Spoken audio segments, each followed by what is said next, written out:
नमस्कार दोस्तों, मैं राम केवल सर पैरामाउंट एकेडमी के यूट्यूब चैनल में आप सबका हार्दिक स्वागत करता हूं और आशा करता हूं कि आप लोग जहां कहीं भी होंगे सही सलामत से होंगे। संविधान के अंतर्गत हम लोग अब तक जो पढ़े हैं उसमें से पहला जो क्लास आप लोग पढ़े थे उसमें हम लोग संविधान का अर्थ, संविधान की परिभाषा और संविधान के भाग उन सब चीज़ों पर व्यवस्थित चर्चा किए। दूसरा जो चैप्टर था हम लोग उसके अंतर्गत हम लोग भारत का संवैधानिक विकास पढ़े। भारत का संवैधानिक विकास, भारत के संवैधानिक विकास के अंतर्गत आप लोग पढ़े कि भारत में ईस्ट इंडिया कंपनी किस तरह से व्यापार करने के उद्देश्य से आई और वो आकर के यहाँ पर धीरे धीरे भारत के राजाओं में फूट डालो व राज करो की नीति के द्वारा हमारे देश को धीरे धीरे अपने अधीन करती गई और उसके बाद यहाँ पर शासन भी स्थापित की। तो ईस्ट इंडिया कंपनी के अंतर्गत जो संवैधानिक विकास हुआ इसको पढ़े हम लोग। उसके बाद 1857 की क्रांति के बाद महारानी विक्टोरिया के घोषणा पत्र के द्वारा जो 1858 का अधिनियम लागू हुआ, उस अधिनियम के बाद से लेकर के 1947 तक भारत में ब्रिटिश संसद के अंतर्गत शासन चलता रहा। तो उसे हम ब्रिटिश संसद के अंतर्गत संवैधानिक विकास के द्वारा पढ़े हम लोग कि कौन कौन से नियम किस किस एक्ट, किस किस अधिनियम या किस किस चार्टर एक्ट के द्वारा लागू किया गया। तो इस तरह से इन सब चीजों पे चर्चा की हम लोग। उसके बाद हम लोग पढ़े थे संविधान सभा का गठन, कि हमारे देश में संविधान बनाने के लिए किस तरह से संविधान सभा का गठन किया गया, कैसे कैसे प्रक्रियाएं लागू की गई, कैबिनेट मिशन कब आया, कितने लोग थे, कौन उसका अध्यक्ष था, कब संविधान सभा का चुनाव हुआ, कितनी सीटें निर्धारित की गई, प्रत्येक सदस्य कितनी जनसंख्या का प्रतिनिधित्व किए, कुल कितनी महिलाएं थी, कुल कितने लोग थे, कितने अधिवेशन हुए, कितनी बैठकें हुई, कितने दिन बहस चला, इन सब चीजों को व्यवस्थित पढ़े हम लोग। संविधान सभा के कौन अस्थायी अध्यक्ष थे, कौन अस्थायी अध्यक्ष थे, कौन अंतरिम थे, इन सब चीजों पे चर्चा किए। तो इस तरह से हम लोग संविधान का यहाँ तक अध्ययन किए। अब संविधान सभा का गठन जब हो गया उसके बाद संविधान सभा के जितने भी सदस्य थे उन सभी सदस्यों को अलग अलग कार्य सौंप दिए गए, अलग अलग कार्य सौंप दिए गए। जैसे मान लीजिए घर पे कोई शादी विवाह का कार्यक्रम है और यदि एक ही आदमी सोचे जो घर का मुखिया है कि हम ही सब करेंगे, सब मैं ही करूंगा, तो वह काम व्यवस्थित ढंग से नहीं कर पाएगा। वह कहाँ देखेगा, वह डेकोरेशन का सामान देखेगा कि खाने पीने का सामान लाएगा कि पानी पिलाने का सामान ले आएगा कि बारात के लोगों को बैठने की व्यवस्था करेगा, क्या क्या करेगा, मतलब परेशान हो जाएगा। यदि वही व्यक्ति काम को डिवाइड कर दे, किसी को जलपान की व्यवस्था करने का काम दे दे, किसी को जो भी सामान कम हो रहा है तो बाजार से लाने का जिम्मेदारी दे, तुमको सामान लाना है, किसी को पूरे बैठने की व्यवस्था, किसी को रिश्तेदार जो आ रहे हैं उन लोगों की देखभाल का अलग अलग काम यदि दे दिया जाए तो बहुत ही व्यवस्थित ढंग से काम होगा और सही ढंग से होगा, किसी को ज्यादा परेशानी नहीं होगी। तो जब संविधान सभा का गठन हो गया तो संविधान सभा के जितने भी मेंबर थे, जितने भी लोग थे, उनको कई समितियों में विभाजित कर दिया गया और हर एक समिति के जिम्मे अलग अलग कार्य सौंप दिए गए ताकि हर समिति अपना अलग अलग कार्य करे और सब जब अपना अपना काम करेंगे तो काम सही से होगा भी और कम समय में भी हो जाएगा। इसलिए संविधान सभा के लोगों को कई समितियों में विभाजित कर दिया गया। तो उन सभी समितियों को तो नहीं, लेकिन कुछ प्रमुख समितियां ऐसी हैं जहां से अक्सर एग्जाम में प्रश्न आते हैं, उन समितियों को हम चर्चा करेंगे और आज के इस टॉपिक में उन्हीं सब चीजों के बारे में व्यवस्थित अध्ययन करेंगे। तो ध्यान से देखिए, आज हमारा टॉपिक है संविधान सभा की समितियां। संविधान सभा की समितियां तो हम ये लिखे हैं पहले से ही ताकि कम समय में आपको अधिक से अधिक चीजों को बतलाया जा सके। लिखने का सिर्फ एक ही मात्र उद्देश्य यही होता है कि लिखने का जो समय है वह आपका वेस्ट न हो, पहले ही थोड़ा सा लिख दिया जाता है ताकि आपको कम समय में समझाया जा सके। तो कुल समितियां जो थी संविधान सभा में 22 समितियां थी। पूछ देता है कि संविधान सभा में कुल कितनी समितियां थी, तो 22 समितियां थी। उसके बाद अब जो प्रमुख समितियां हैं उन समितियों के अध्यक्ष को भी पूछता है, जो कि हम बताए हैं कि पूरे 22 समितियों को न पढ़ करके जो प्रमुख समितियां हैं जहां से अक्सर एग्जाम में प्रश्न पूछता है उन्हीं समितियों को पढ़ेंगे हम, और उन्हीं समितियों के अध्यक्ष को पढ़ेंगे। तो ध्यान से देखिएगा, संघ समिति के अध्यक्ष जो थे उनका नाम था पंडित जवाहरलाल नेहरू। पंडित जवाहरलाल नेहरू भारतीय संघ के पहले प्रधानमंत्री थे, संघ से संबंधित यही थे, तो ये उसके अध्यक्ष बने। संघ शक्ति समिति के अध्यक्ष, तो संघ शक्ति समिति के अध्यक्ष भी कौन थे? जवाहरलाल नेहरू थे। जवाहरलाल नेहरू। अब देखिए इनको कैसे याद करेंगे। हम बताएं संघ के पहले प्रधानमंत्री पंडित जवाहरलाल नेहरू, और पूरे जितनी भी समितियां हैं उन समितियों में केवल 2 जगह संघ है, 2 जगह शुरू में ही संघ लिख दिया गया है, संघ समिति और संघ शक्ति समिति। तो जब संघ शब्द आ जाएगा शुरू में तो ध्यान दीजिएगा पंडित जवाहरलाल नेहरू उसके अध्यक्ष थे। एक लॉजिक, एक टेक्निक दिमाग में बिठा लीजिए आप, फिर भूलेंगे नहीं। संघ शक्ति समिति के अध्यक्ष पूछ दे जवाहरलाल नेहरू, संघ समिति के अध्यक्ष पूछ दे जवाहरलाल नेहरू, तो ये हो जाएंगे। इसके बाद है नियम समिति के अध्यक्ष। नियम समिति के अध्यक्ष थे डॉक्टर राजेंद्र प्रसाद। डॉक्टर, ये राजेंद्र रहेगा, राजेंद्र प्रसाद। उसके बाद संचालन समिति के अध्यक्ष, एक संचालन समिति थी जो सब संचालित करती थी, तो इसके अध्यक्ष भी कौन थे? डॉक्टर राजेंद्र प्रसाद। डॉक्टर राजेंद्र प्रसाद। झंडा समिति के अध्यक्ष, झंडा समिति के अध्यक्ष आप लोग किताबों में बहुत सारे जेबी कृपलानी को पढ़ते हैं, लेकिन वो सही नहीं है। जेबी कृपलानी नहीं थे बल्कि डॉक्टर राजेंद्र प्रसाद जी ही थे। और 3 ये समिति के अध्यक्ष थे। एक और तदर्थ झंडा समिति थी, उसके भी यही थे। तो अब 3 हो गए। अब इनको कैसे याद करेंगे आप? तो देखिए ध्यान से, यहाँ पर हम एक अपने याद करने के लिए बनाए हैं, उसी तरह से आप भी आसानी से याद कर सकते हैं। ध्यान से देखिएगा, नियम का संचालन किए झंडा लेकर, नियम का संचालन किए झंडा लेकर, तो नियम से हो जाएगा नियम समिति डॉक्टर राजेंद्र प्रसाद, संचालन किए मतलब संचालन समिति, और झंडा लेकर मतलब झंडा समिति। मैं बार बार कह रहा हूं, झंडा समिति के अध्यक्ष आचार्य जेबी कृपलानी को लिखा रहता है, लेकिन यह डॉक्टर राजेंद्र प्रसाद थे इसके अध्यक्ष। तो ये तीनों के हो जाएंगे डॉक्टर राजेंद्र प्रसाद। और हम इस तरह से लिखकर प्रयास किए आप लोगों को बताने का कि जितने भी समिति के एक ही व्यक्ति अध्यक्ष थे उसको एक ही जगह लिखा गया है ताकि वो याद रहे आपको। तो ये 2 के अध्यक्ष थे तो एक जगह इनका हो गया, ये 3 के थे तो 3 एक जगह हो गया, तो आसानी से याद हो सकता है। अब है मूल अधिकार समिति। मूल अधिकार को मौलिक अधिकार भी कहा जाता है। तो मूल अधिकार या मौलिक अधिकार समिति के जो अध्यक्ष थे वह थे सरदार वल्लभ भाई पटेल। सरदार वल्लभ भाई पटेल। सरदार वल्लभ भाई पटेल।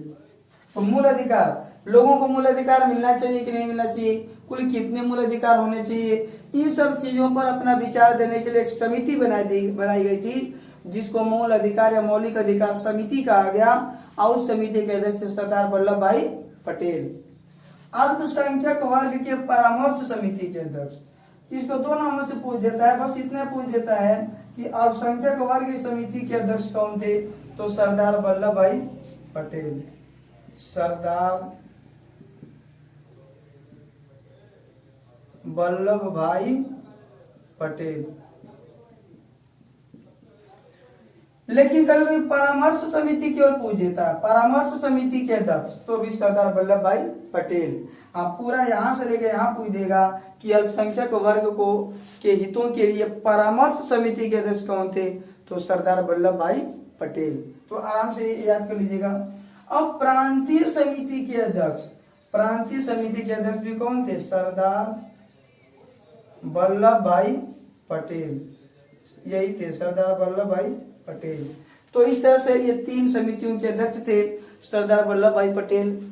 प्रांतीय समिति, एक चीज इसको ऐसे भी याद कर सकते हैं कि जब देश आजाद हुआ उस समय हमारे देश में लगभग 562 रियासतें थी।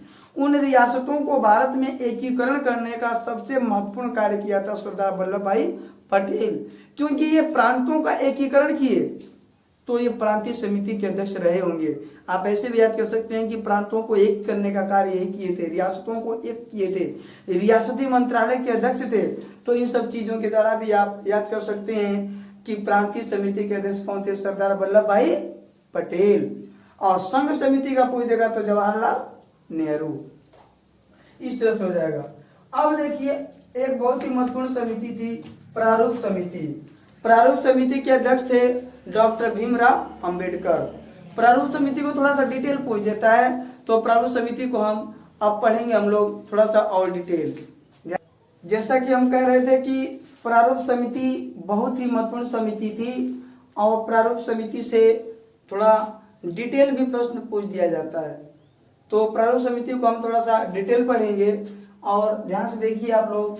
प्रारूप समिति चूंकि हेडिंग डाल दी गई है, तो इसमें पूछ देता है कि प्रारूप समिति का गठन कब हुआ था। प्रारूप समिति का गठन कब हुआ, तो 29 अगस्त 1947 ईस्वी। प्रारूप समिति का गठन 29 अगस्त 1947 ईस्वी को हुआ था। लेकिन पूछ देता है प्रारूप समिति में कुल कितने सदस्य थे, तो प्रारूप समिति में कुल 7 सदस्य थे। कितने सदस्य थे, 7। अध्यक्ष को लेकर के 7 लोग थे इसमें।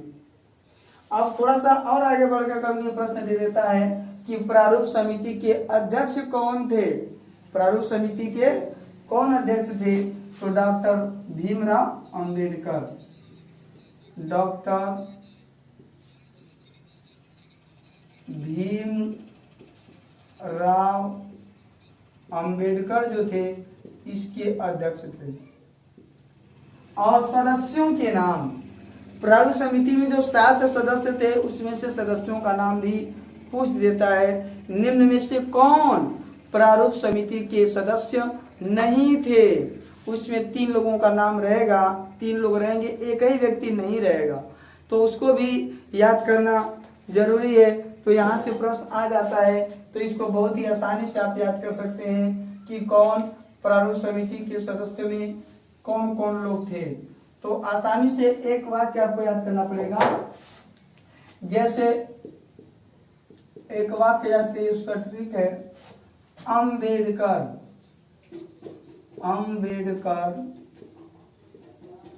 आए, अंबेडकर आए, कृष्ण मुंशी, अंबेडकर आए कृष्ण मुंशी मित्र के साथ खेत। अंबेडकर आए कृष्ण मुंशी मित्र के साथ खेत। एक वाक्य याद करिए आप लोग, क्योंकि आप लोग कहेंगे इतना बड़ा ये वाक्य हो गया, तो 7 लोग हैं, 7 लोगों का नाम इसमें छिपा है। 7 लोगों का आप नाम बस लिखेंगे तो एक लाइन नहीं, कम से कम 3 लाइन में जाएगा। तो हम तो एक ही लाइन में उसको समाहित कर दिए हैं, तो एक लाइन बस याद करना पड़ेगा। अंबेडकर आए, अंबेडकर आए, बोलिए मेरे साथ आप लोग, अंबेडकर आए कृष्ण मुंशी मित्र के साथ खेत। अंबेडकर आए कृष्ण मुंशी मित्र के साथ खेत, बस यही याद करना है। अब देखिए इसको कैसे डिफाइन करेंगे जब, तो आप यहाँ अंबेडकर लिख लीजिए, अंबेडकर आए कृष्ण मुंशी। इतने लोगों का पहले व्याख्या देख लीजिए, क्या क्या इन लोगों से नाम बनता है। 1 2 3 4। अंबेडकर से हो जाएगा भीमराव अंबेडकर। भीमराव अंबेडकर, ये हो गया। आय से हो जाएगा आपका NG आयंगर। देखिए आयंगर मैचिंग करिए, मिल रहा है थोड़ा थोड़ा। आय से आयंगर हो जाएगा, आय से आयंगर, आपको इतने से पकड़ लेंगे, इतने से जाएंगे, पहचान जाएंगे आप। कृष्ण से हो जाएगा कृष्ण स्वामी अय्यर। कृष्ण स्वामी अय्यर, कृष्ण यहाँ है, कृष्ण मिल रहा है, तो आप ध्यान जाएंगे क्या ये थे, ये प्रारूप समिति के सदस्यों में थे ये। मुंशी में है KM मुंशी। तो इन जितने भी इनका पूरा नाम है, इसमें का कोई न कोई वर्ड इस ट्रिक में छिपा हुआ है। जैसे अंबेडकर है तो अंबेडकर यहाँ आ गया है, आय से आयंगर आया, कृष्ण से कृष्ण आया, मुंशी से यहाँ मुंशी आ गया। देखिए मुंशी KM मुंशी, कन्हैयालाल मणिकलाल मुंशी का पूरा नाम था। तो अभी यहाँ तक आप देखें, यहाँ तक। अब है नेक्स्ट 4, 5वां 6वां 7वां। मित्र लिखिए, मित्र के साथ खेत। तो ये तो साइलेंट वर्ड है, ये साइलेंट है, और ये 6 हो जाएगा, ये 7 हो जाएगा। तो 7 से हो जाएगा, नहीं मित्र का देखिए, मित्र का हो जाएगा BL मित्रा। मित्रा मिल रहा है, मित्रा। के साइलेंट हो जाएगा, 7 से हो जाएगा सैयद मोहम्मद।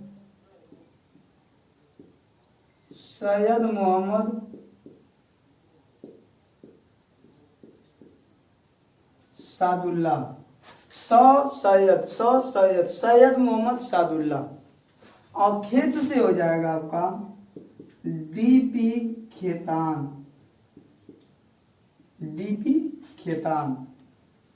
अब ध्यान से देखिएगा आप लोग, DP खेतान जो थे, कार्यकाल के दौरान इनकी मृत्यु हो गई थी। DP खेतान का ये भी पूछता है कि प्रारूप समिति के सदस्य DP खेतान की मृत्यु के बाद उनके जगह पर किसको चुना गया, किनको उनको जगह दी गई। तो एक व्यक्ति थे T कृष्णामाचारी।